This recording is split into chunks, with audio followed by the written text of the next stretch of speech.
Iran, more than 100 protesters believed to be killed as top officials give green light to crush protests. Here's a summary of the article. Verified video footage, eyewitness testimony from people on the ground and information gathered from human rights activists outside Iran reveal a harrowing pattern of unlawful killings by Iranian security forces, which have used excessive and lethal force to crush largely peaceful protests in more than 100 cities across Iran, sparked by a hike in fuel prices on 15 November, said Amnesty International today.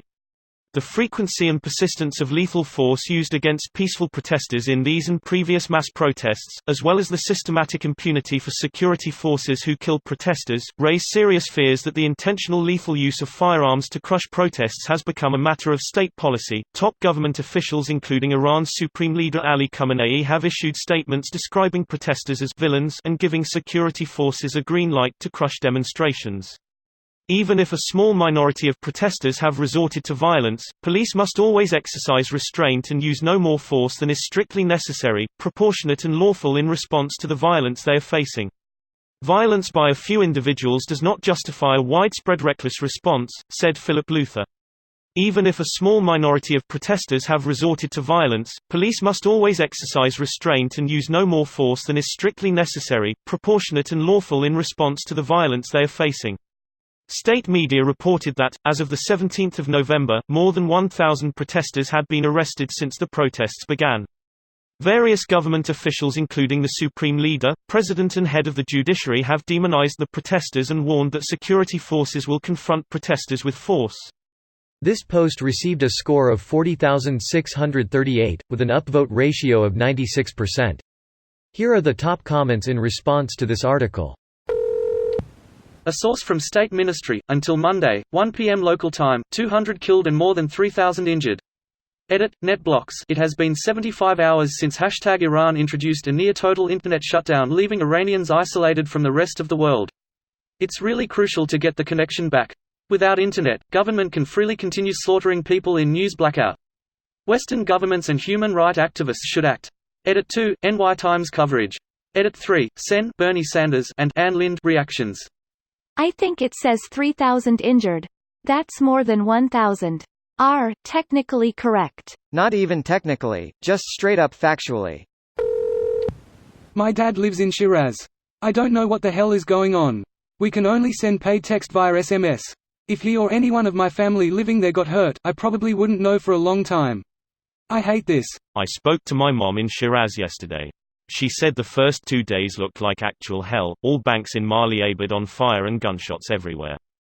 She said it rained on Monday, so the protests had cooled down for a little.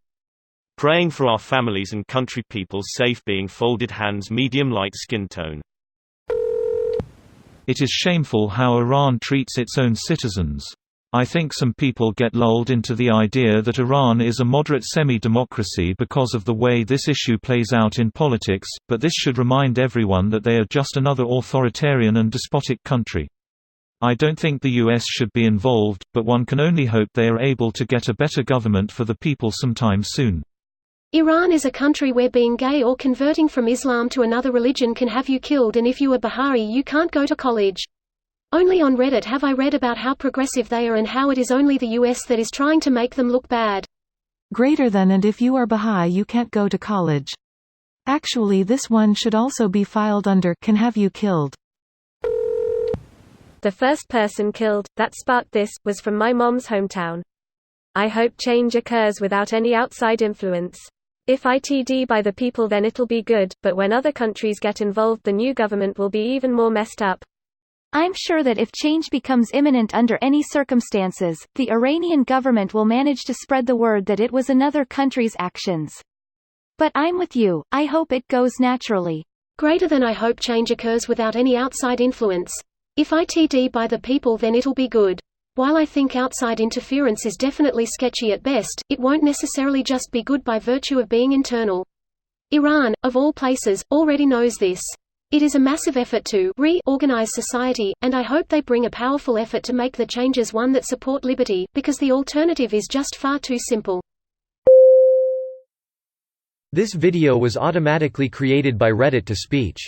The article and comments in this video were selected from Reddit according to their upvotes, and any paraphrasing was performed by smmry.com, without any human intervention.